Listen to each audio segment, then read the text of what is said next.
Yeah. Okay, so hello everyone. Thank you for being here with us today. My name is Annie and I am the marketing manager at Duhno Marketing. So thank you very much for joining us today at this webinar. So I'm going to give a little bit of background story about why we're doing this webinar today. So at Duhno Marketing, we help foreign brands to enter, to re-enter, or to grow their brands in China. And we noticed that a lot of customers come to us because they have issue with their TP. So as a reminder, a TP is an e-commerce partner in China. So it literally means a Tmall partner or a third party. So as I was saying, so many customers come to us because they have issue with their TP. So it could be either a lack of transparency, communication issue, different objective, etc.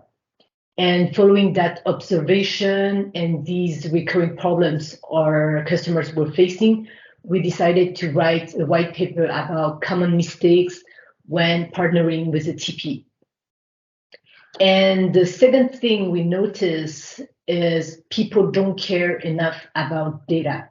And this is also why we asked some of our partners who are data experts in their sector to help us to write this white paper.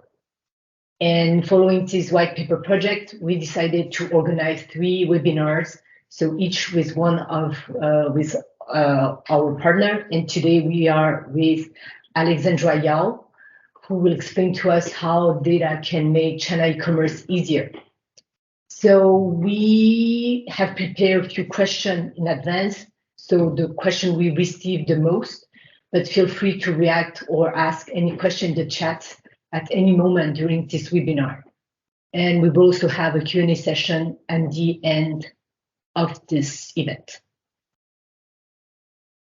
Okay, so let's start. So today we are with Benoit Raoult, founder and CEO at Duhno Marketing, and Alexandra Yao, founder and CEO at Coolbeans. So could you please explain how your business is helping your customers today?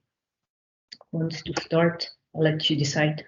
Yeah, I can start. So thank you, Ting, for all the introduction. Thank you, Alexandra, to being with us today.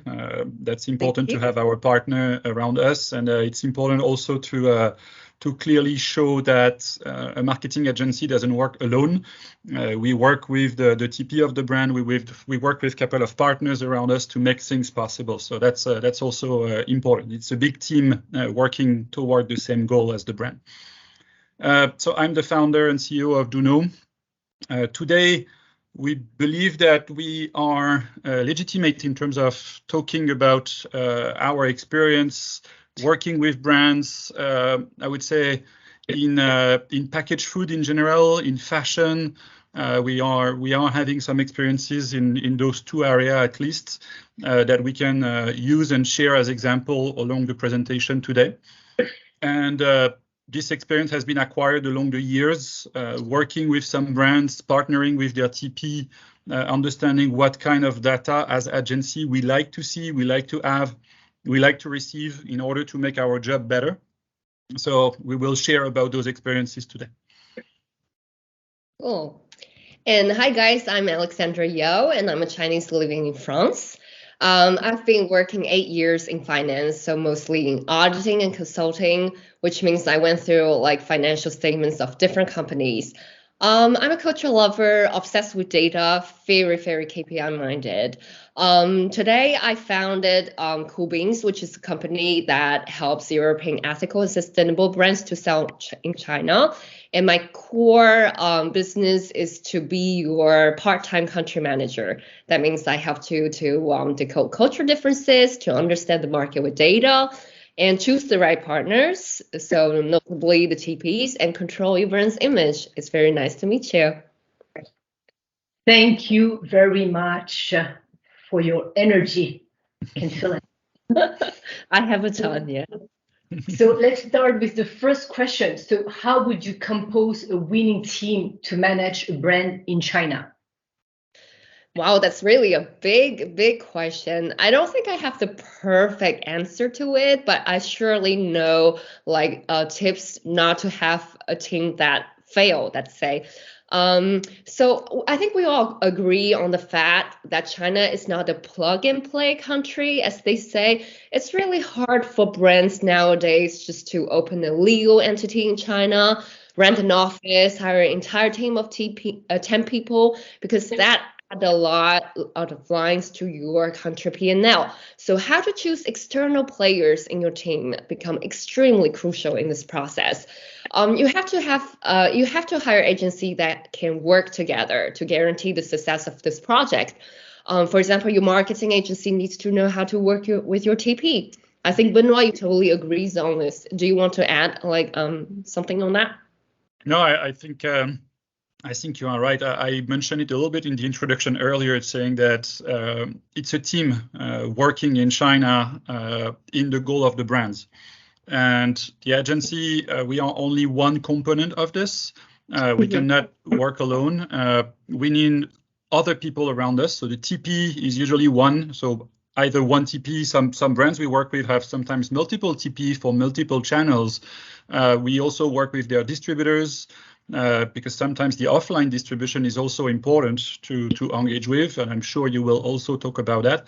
And it's also good to have a cultural bridge in France or in Europe that is supporting the team of the brand, either internally or externally. So everything that I mentioned can be an internal function of the clients for us, or it can be an external function. But we all have to work together. And in Duhno, we usually use the expression have the right people in the right seats in order to make things happen. Exactly. And regarding internal team, I think I will have like some tips to share. For example, of course, just like Benoit said, you can hire employees, you can hire freelancers, but you have to find people who work for your brand. That being said, there are some hard and soft skills that you cannot escape. Common mistakes that I saw is that we don't have a really Chinese speaking people in the team, which is kind of problematic because you have so many details that you have to react so fast in the Chinese language. So it would be really nice to have a bridge, as they say, for the two different parts of the world. For example, small tiny details like trademarks. We all know that to go to China, your brand has to have a Chinese name. Otherwise, when you look at Alibaba's data, your brand is not that searched as a fully English brand name. So how do you choose the characters? How do you choose the Chinese characters? What does it mean? What about your competitors? I think you have to have like really pertinent advice on that. You also have to have people who's really keen to project management. Because it's a huge investment project. China is a huge investment project, just like any other in the domestic market. So you have to have people who have this knowledge on finance and data, on legal, in logistics and marketing. You also have to have, of course, soft skills. For example, you have to be really fast adapting and keep up the pace. I have TPs who can send you messages on WeChat from 8 a.m. until 8 p.m. That's a very long-term like collaboration. So you have to like sometimes react fast. For example, when they say, "Oh, I found certain KOL on this live streaming. It's really cool. I think it's a huge opportunity." If you want to go, you have to reply within 24 hours sometimes. And because maybe there are thousands of brands that are like competing for this slot. So this is the first point, and then I would like to share fast adapting and keep up the pace. And you have to have excellent communication skills. For example, you have these cultural differences already. If the person is not precise enough in certain key subjects, for example, logistic problems, I think there will be like huge consequences. And the third point that I would like to add, it seems evident for me, but I prefer to add it. You have to have someone who is patient enough to explain the mechanism in China. For example, I have brands who has like maybe C-levels who don't know the difference between Tmall Global and Tmall Domestic, which is quite common because this is not their customer journey, as we say. They don't use it as a tool on a daily basis. This is totally normal, but you have to have people who explain how it works. For example, Tmall Global has so many details regarding Chinese customs, what kind of legal papers that you should prepare. Really down to detail. So you have to have someone who's really patient enough to explain the mechanism. So yeah, that's what I want to share. It's about real life, what is happening to my clients nowadays. And Benoit, I don't know if you want to add something on the marketing side. No, I mean, I think you covered quite well the team. On our side, as we say, we picture only one piece of it. So I think I already share what I have on this particular question. Yeah, make sure your agencies and your team members talk to each other as much as possible. For example, if you define customer persona of your brand, saying, I'm going to go into this tier 1 city. I'm going to looking for certain people with certain income. Duhno is absolutely capable to help you with this. But did you transfer this to your TP? Because on the e-commerce platform, they have keywords to purchase, just like Amazon, just like Google, just like everything. But are they choosing the right keywords? Are they doing A/B tests, as they say, to redefine these keywords to see what really helps to drive the traffic? Well, these are questions that we have to sit down together and talk on a daily basis or a weekly basis. Yeah. Make complete sense. Mm-hmm. Okay, thank you. That was very thorough. Thank you very much. Okay, so I think we can jump on the second question. So among all the TPs available on Alibaba, so how to select the right one? This is really a very good question because I've been sourcing TPs constantly with my job.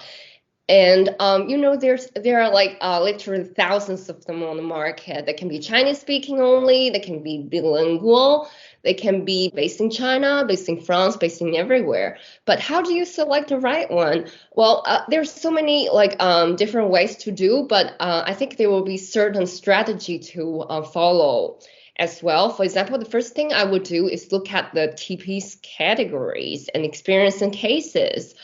If you're a fashion brand, maybe you would like to ask for TPs who have experience already, where they can show you some cases, where they can share you the experience. What do they do? How do they open the store from 0 to 1? What kind of strategy that they have in terms of hero products, stuff like that. If you are signing, I know clients who are signing with TPs who do not want to share the cases. I do not recommend that because it's like hiring someone who's telling you, oh, I have a super resume, but I'm not going to show you that. I'm not talking about my previous companies. It's exactly the same thing. So hire a TP who has experience already and have cases that they can share with you. And the other thing is that I would like to share is that actually Tmall has its own ranking system. They have really precise of standards to rank the TP, and most of them is about their competencies to drive traffic to their store, to the product pages, etc. And then of course you have this customer service, you have logistic performance and everything, and that come down to a ranking, which is golden star, silver star, purple star. Just a little tip from my side. Ranking is kind of cool. I know clients who fire their TP and get a new one because their TP is losing a star. I can understand that because it's Tmall's official ranking system. I totally respect that kind of choice. But the thing is that in real life, a ranking does not mean everything. I have worked with Golden Star TPs who actually do not deliver as we expected. Why? Because in real life, they will send you the best business development manager to your headquarter, explaining how they did with other brands, how they did triple sales within a 24 month, and how they get to a break-even point so soon. But the thing is that once you sign a contract, they might just hire a project manager and a store manager, like maybe junior level, have not so much experience, and all they do is they will start to train them. But the thing is that these people do not have the previous experience, the previous success stories the TP was capable to do. So it's like huge TP fees for little income. So I'm sharing this. I know it's really hard to digest, but it's something that's happening. So what I would do is you have to find a perfect matching of your brand. For example, if you're a small brand, like maybe doing, I don't know, 5 million euros per year, maybe it doesn't make that much sense to sign with the top TP in China. We know the biggest TP in China is like on New York Stock Exchange. It's a huge machine. But is it really compatible with your brand? We have to check about that. And the other thing is that so TP's BD are really good at selling you the cases they've already done. But the thing is that every brand has different persona. So maybe they were capable to capitalize clients that fit one competitor of yours. But the thing is that maybe that kind of population does not fit yours. So it's a new job, and you have to discuss on this with your marketing agency and TP to define a perfect fit for yourself. That being said, I would like to add a few other stuff on the how to select question mark. You have to have very well organized TPs because in the real world, lots of communications that we are having with the TP goes through WeChat. So you have tons of message. It's not a project management tool. So you have to have someone who's really clear on what the workflow is, what kind of deadlines are you expected, and what kind of consequences if your headquarter of your team are not capable to meet that. Because we cannot go faster than rocket, as we say in France. So you have to be super organized. And a third point that I would like to share is all about KPIs. Depending on what your brand is, what are people behind this brand? It can be a startup. It can be it can be a family business. But you have to define KPIs which fit your brand. For example, if you're a family business, you don't want to lose money, right? You don't have like tons of money to invest everywhere in every channel, then fine. But the thing is that you have to communicate this to your TP in a transparent way. For example, we are super serious about our EBITDA. We know we're going to lose money in China first year, but how much? How are you spending the money? What do you put maybe 50% of your expenses on? That is something that you would like to you like to define. Whereas if you're a startup, then of course investors are going to ask you, so when are you going to do this plus 50% of year-on-year growth? So yeah, try to be transparent with your TPs on the KPIs and let them know where are you actually looking at. And try to protect yourself when you sign a contract, because you can absolutely do so. For example, I have Chinese local TPs who are selling drinks. And this is another French expression. It means that they give you sales, or GMV as they call. They give you sales which are almost impossible, because I benchmarked. I sourced 10 TPs, I compared the sales, and I know it's almost impossible. in this case, if they are super capable, they explain how they will do that. The strategy is cleared for you. Okay, you are about to sign, but when you sign the contract, try to protect yourself. Did you add the little article saying that if you're not doing 50% of your objective, what is happening to this contract? You can think about that. You can think of like various way to protect yourself. And the other tip would be like when you are benchmarking the TPs, try to get some KPIs which are evident for everyone. Not just about the sales, because it's simple. She makes more money than he is. This is too easy. Try to look at KPIs that make sense. For example, average order value. I have TPs who give you BP with a flat average order value throughout the 3 years. It's not normal. Why is this happening? If you are capable to sell on Tmall, you should understand the strategy of bundle. For example, if you're a cosmetic product, you're selling baby diaper cream. Well, have you thought about adding body lotion on it to increase the average order value? These are the questions that you have to use to challenge your TP. And when they give you the BP, you can like benchmark different TPs per position and then see, oh yeah, this guy has maybe 10% increase in average order value each year. Maybe that makes sense. I'm going to ask questions on that. Another example, really simple and concrete, the percentage of investment compared to your sales. I know some TPs who ask you like huge check on in-platform marketing, saying that live streaming is working so well, go for it. But this number might present maybe 40, 50, 60% of your sales on the first year. Fine. If you are a brand who is looking, who starts from zero, then of course it's really important to invest on the first place. But the thing is that, can we lower this KPI within the years? Maybe the second year when the sales go up, I should see this maybe 40% of sales goes down a little bit, maybe it's 30. It shows their effort to generate more sales compared to your in-platform investment.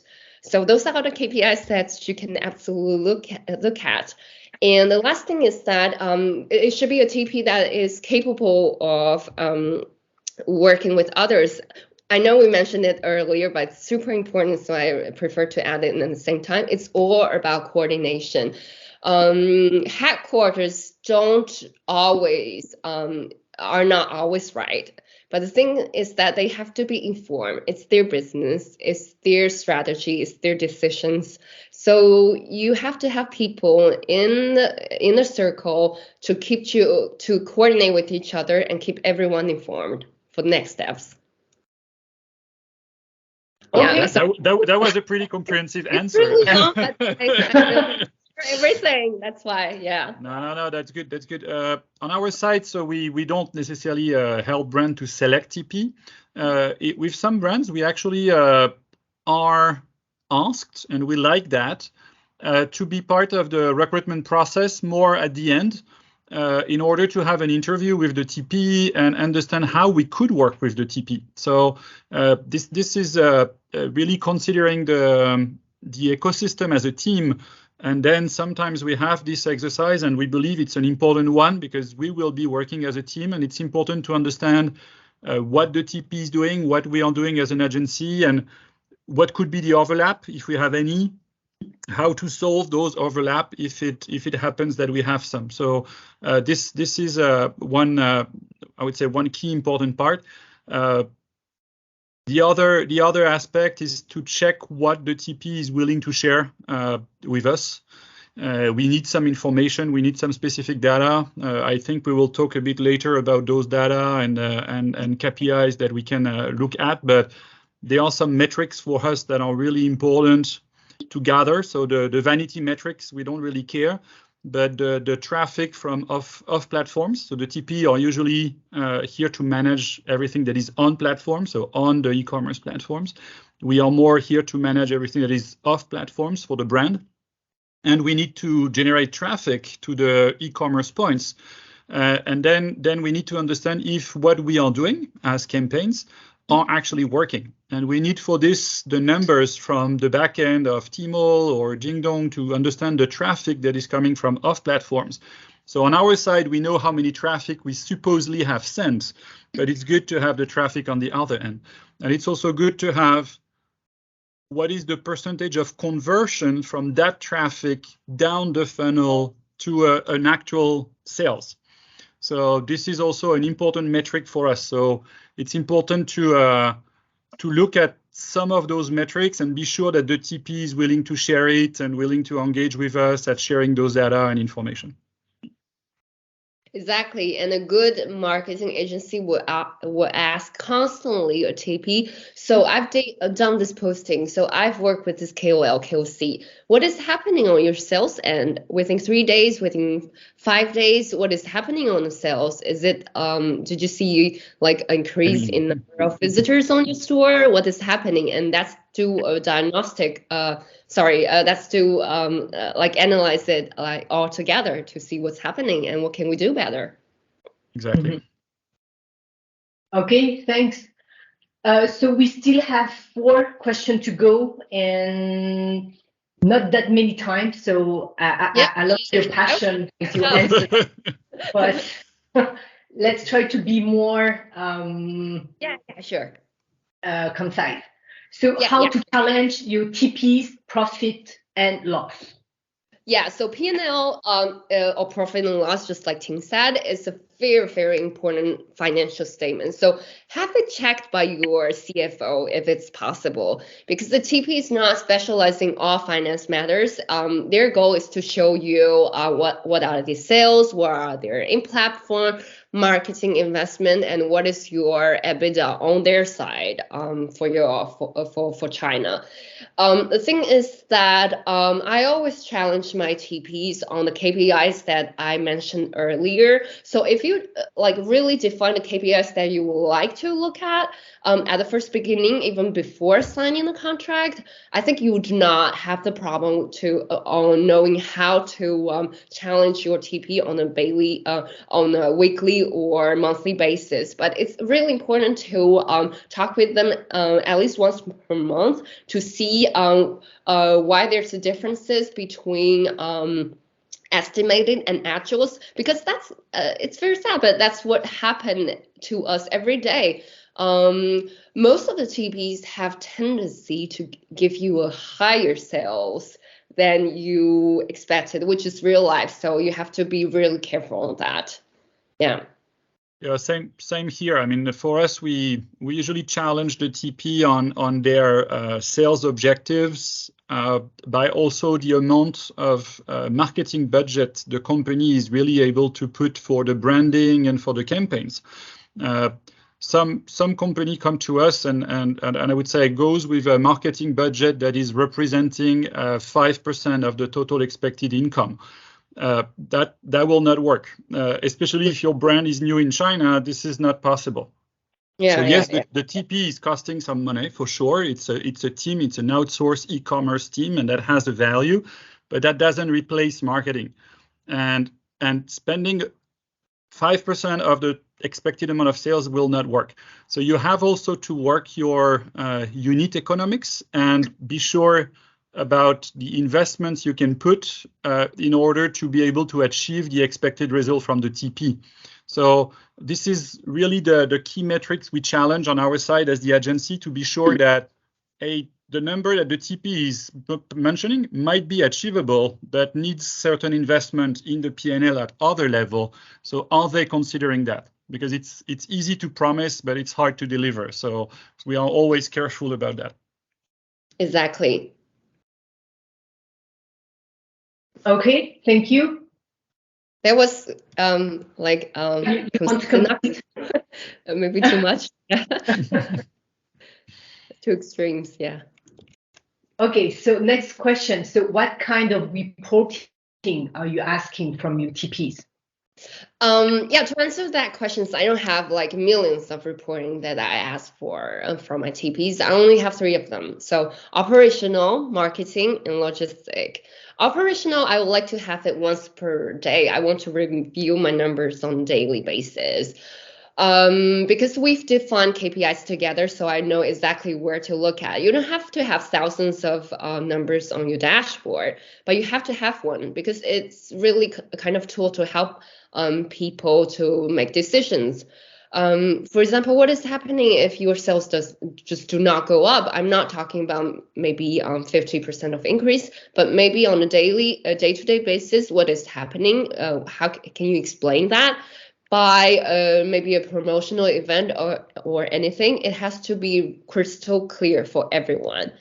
I have a tip, which is to really establish the reporting before everything is mise en route. For example, you can always talk with your TP. Well, I would like to see the achievement rate of my sales quarter to date, year to date. This is a very important thing to do because with bar charts or all kinds of charts, you can see right away what is happening to your sales, and you might want to add other KPIs that you really stick into. For example, the conversion rate. How many people saw my store today? Look at the product pages, and how many of them buy stuff. So conversion rate is also very important. So define the reporting before everything is on track. Make sure it's in both languages, English and Chinese, so everybody can understand. And make sure that your main page, the main page of your dashboard is really, really, really straight to the point. Doesn't have to be like several lines of it. I would like Benoit to talk about the marketing reporting, but for the logistic reporting is also very important, especially when you have especially when you in really speedy categories like fashion or cosmetics. Why? Your logistic team or your supply chain team, as they call it, will always ask you, so how much you sold, how much I should send, how much I should plan for the next 6 months. So you really have to know at least once per week what is sold and what is actually in your what's the name of entrepot? Warehouse. Thank you, warehouse. So hire a logistician who is really clear on this, deliver really powerful reporting that show you exactly where you should look at. And this kind of reporting sometimes overlaps with people, because I know a good logistic company will show you how many, will show you a map of China. For example, yesterday I have maybe 30% of my orders that come from Beijing. So yeah, and then ask your marketing agency, oh, have you heard about that? I thought our persona comes mainly from Shanghai. Oh, it's just a simple example, right? But it shows you that you can use this kind of tools to help players in the circle to work better together. And Benoit, I'm sure you have stuff to say. Yeah, plenty of things to say.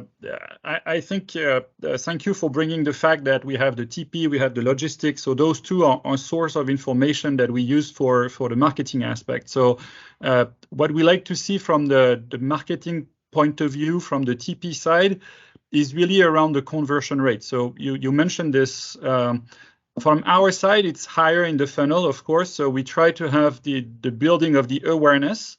And this will not necessarily directly convert into something tangible for the TP, but what we can have sometimes is the number of people that will input the brand name directly. So going for the brand keywords instead of going for contextual keywords. So the more we increase the awareness of the brand, the more we should have direct brand keywords used. So this is something we try to ask from the TP.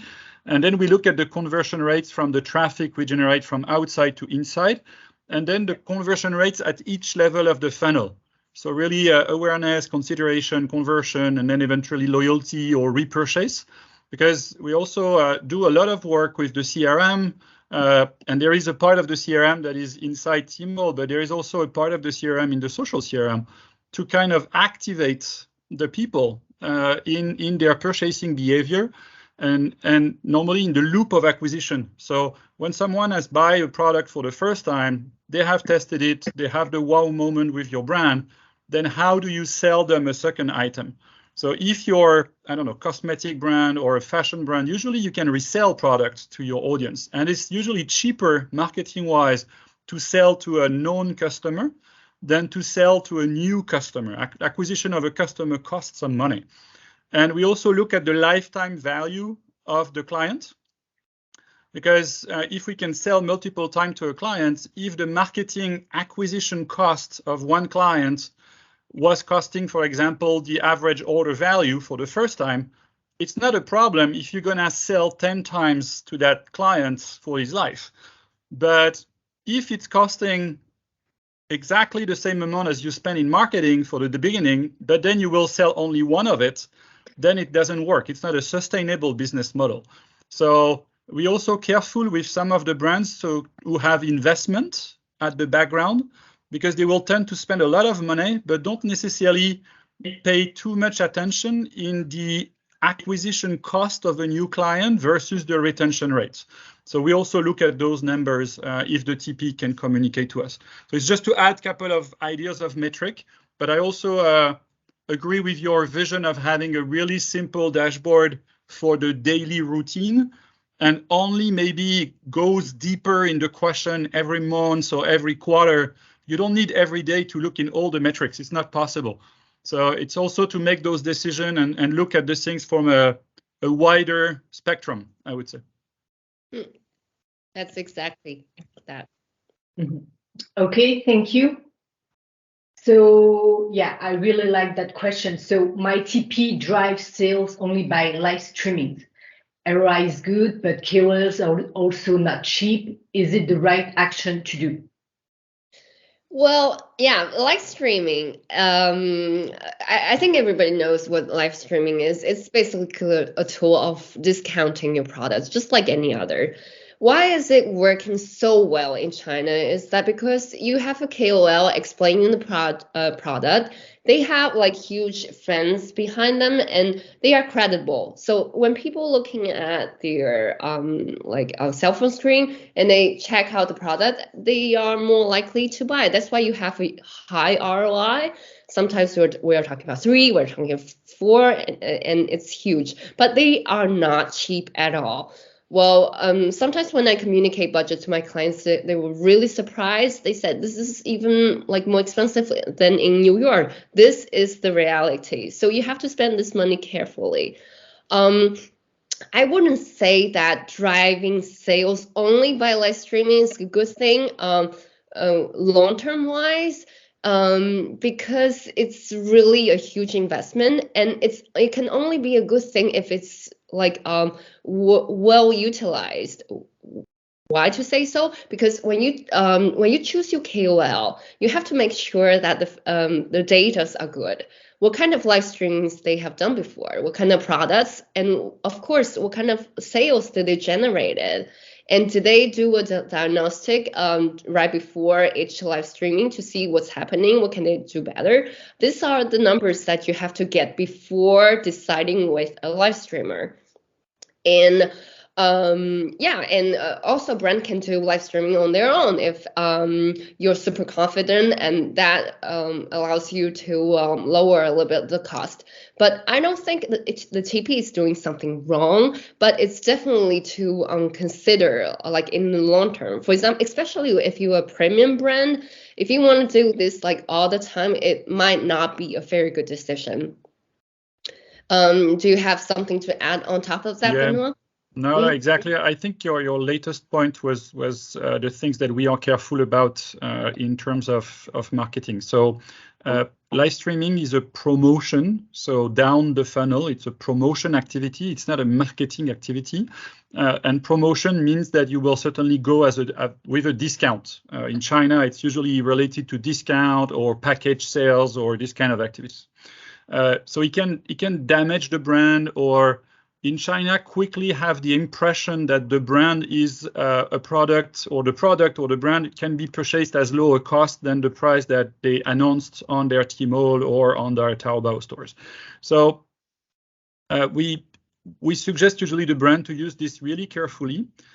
For the packaged food brand, we believe it's a good usage to clear out inventory from the warehouse that is close to expiration date. This is a really good tool. So you have a certain quantity stocks of, I don't know, cookies somewhere on a warehouse, and they are expiring in 6 months. You need to clear that out. Then having a live streaming sessions to actually discount the product, it's okay, because if you discount the product at this level, anyway, if you have to destroy your stock, it will cost you money. So actually activating this there, it's smart. I would say same in fashion. In fast fashion, some product might be out of collection in the sense that, hey, it was a summer collection and now we enter in autumn, so it's time to clean up that stock as well. So then you can use the same kind of strategy. But I wouldn't use live streaming too much for the regular business, because if you want to really position a brand on the long term, we usually advise to be careful with the live streaming discounting. Totally. Okay, thank you. So this is the last question. So following your TP's performance, what kind of actions could you advise to do? Well, when you talk about performance, you might talk about like good performance or bad ones. So yeah, so if it's a good one, then good for you. Continue like that. Try to expand, maybe go to other channels, other ways of like online, offline sales, whatever. Yeah, but good for you. But in reality is that we have so many brands that are changing 3 to 4 TPs before finding the right one. So what kind of actions would you do? The first thing to do is really an analysis on what happened, maybe from a third party, because just to make it like to get a external vision of that. It can be simply the problem of your products. I have like a brand who's consulting like 2 weeks ago saying that, oh, I have this wonderful products on treating like mustaches and barbs. And I was like, good, yeah, good for you. But do you really think that it will work in China? Because when you do a market research, you will see like clearly that Asian men are not as hairy as we thought, and yeah, you will always find your customers, but at what cost? And maybe the population is not ready for your products in certain way because of the tradition, because of their customer journey, because of everything. So yeah, make sure it's not the problem of your product. Maybe it's your strategy as well. Maybe you want to go too fast to enter China, where else you don't have the cash behind to support you to do this, or it can be any other thing. So once the analysis is done, the diagnostic is done, then we can restart. We can always change the TP by sourcing new ones, but it's like a carry back to our first question. So how do you select your TP? Then it's the same process. Make sure you have like really a really clear roadmap for yourself. Make sure you know your KPIs. What are you expecting? And the good news is that with when you change a TP, you always learn something. You know what you don't want. Maybe the TP is simply too huge for you because they have tons of clients and they do not care about the French brand who's making 5 million euros per year. Maybe your TP does not speak English. So even though you have someone intern who's doing the bridge, you sometimes want to talk to them directly. Small details like that. So yeah. At Coolbeans, we can always help you to select the right TP and distributors. Yeah, thank you. Maybe I'm doing a commercial here. Oh, sorry.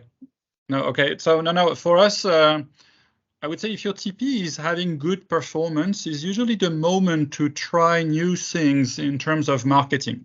It's not because you are performing according to plan that you cannot perform better.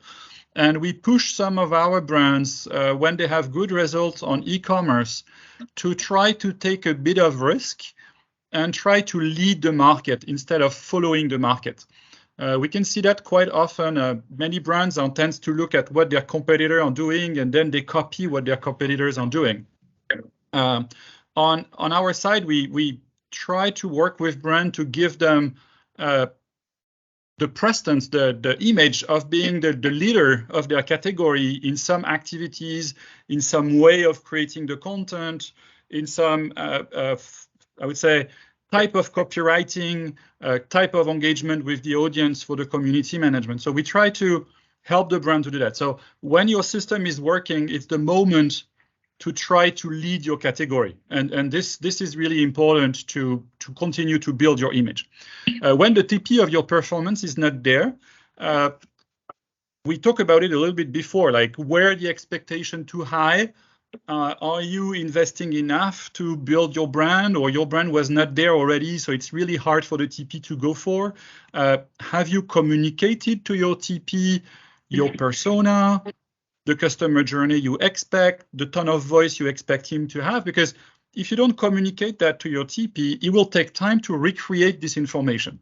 He needs to do some trial and error in order to make that happen. So it might take another year to try and error. So if you have done this job, if you have localized that job for China, if you have already some metrics, communicate this to your TP and also to your agency, because it helps us to make a better job. So this is also important, to not necessarily judge your TP on a poor performance. Oh, I need to change. Not necessarily true. Is how can I help my TP first to do a good job? And sometimes we forget a little bit about that. So same for us as an agency. When the TP is suffering at some moment, we always question ourselves, like, how can we help them? What is not working? Please send us your information. We can maybe help somehow in marketing to drive the sales back. So it's always the first part. At some moment, and I like what you mentioned, Alexandra, by saying, okay, by experience, you see brands changing 3-4 times TP before finding the right match. Once again, we talk about the team that we need to have to be successful on e-commerce in China. I believe it's a matter of culture. Some TP also match your culture, match your way of working. And this is maybe why sometimes we need to adjust the team a bit in order to be able to have the team we expect, the communication in the team to be successful. So don't be shy to change your TP neither. It's a contract you have with them, though it's possible to change. And I would say same with agency. I mean, if you find a TP that is really good with you, but the agency doesn't work well with the TP, by all means, also needs to change the agency. So once again, it's the same as building a team, and it's not necessarily easy. So that's my point. Mm-hmm. Okay, thank you very much. So we have a few minutes for Q&A. So I don't know if you have any questions. Don't be shy. You can ask them in the chat. Yeah, please ask questions. I mean, I'm curious to understand, maybe you have some key metrics you would like us to comment that your TP is providing. You can expose where you stand, and we are happy to try to discuss your current challenges. You can either ask the question in the chat, or feel free to unmute yourself and talk. It's fine as well. Mm-hmm. So I think this is where we can also continue and bring some value. So we try to cover the main questions that we have seen, but you certainly have your own questions for your own businesses.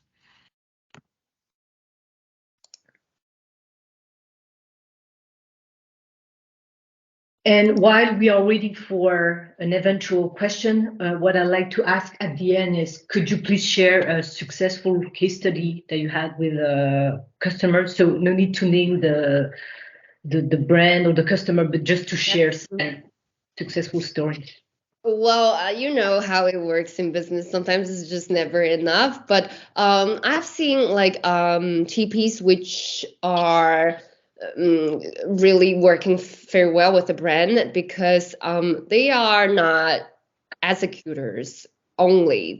They know how to do this stuff. They understand the logic of your Tmall product page, for example, but they always question you. They always challenge the brand. at certain ways. For example, if you're a cosmetic brand, and Chinese people are looking for like secret ingredients, what kind of functionality does it bring and stuff, and they will always challenge you. Oh, have you talked with your factory? Where is the the raw material come from? Can we make a history, a brand history telling behind it? If it is, maybe it's a huge selling point on Tmall. Yeah, they always ask this really pertinent questions that allows us to discuss all together. Oh yeah, maybe there's something I haven't heard think about. Yeah, and sometimes it really works. So a good TP is someone who just not do things. They always ask questions and seek to do better as well. And I also have like TPs who are working well by giving you lots of like market feedback. For example, once a month, they will be having this monthly review with you to tell you on your industry, for example, packaged food, what is the global tendency and what type of like keywords that people are using, what kind of products they're purchasing. And they always share about like how you're doing, your brand is doing compared to competitors as well. So yeah, it's a good practice. Thank you. Yeah, just maybe to react on that, instead of sharing your case, we did 2 other webinars a bit similar to this one, with 2 additional tools as well, because you mentioned about the data collecting information. We did one of the workshop with KOL. We have a replay, so you can definitely go for it. This KOL tool allows to get external view on the marketing data and the social media data. So it's really nice to have as an agency, and I think for the brand it's good to have an external eyes on what the teams is doing basically in China, considering the social media activations. And then the other tool we had another webinar with is Chaoli. And Chaoli is also really interesting and is more monitoring the sales activities and the link between the marketing activity and the sales activities down to the funnel. And it's also a pretty good tool to consider at this level. So for us, if I take one case study, we have a great case studies with one brand of cookie that we really help from only offline brand in China. So they were in China for a long time, losing market share back 5 years ago, and they didn't really understood why, but they didn't start anything on digital, and they were facing competition that were really active on digital, and they were losing sales because they were not selling online. And we really helped them to understand who were their competitors, what they were doing, and then they reacted by slowly appointing some new distributors that were able to handle some e-commerce platforms for them. So they went for distributors, not TP directly, because that's what they knew. And those distributors were in fact a bit TP in their ability to also commercialize online. So they usually manage one specific region in China plus the e-commerce on certain platforms. And they have shared they have shared the distribution network by category of product and by region. So there are different ways to share the market aspect. But then we continuously work with them at improving and engaging for the sales up to the point where they have hired their own team of marketing and TP internally. Because that's the normal life of a brand with an agency, is that they finish by being so successful that they have enough income in China to justify to create a full team. So this is for us, it's a really good success story in the sense that they went up in terms of turnover enough to justify their own team in China.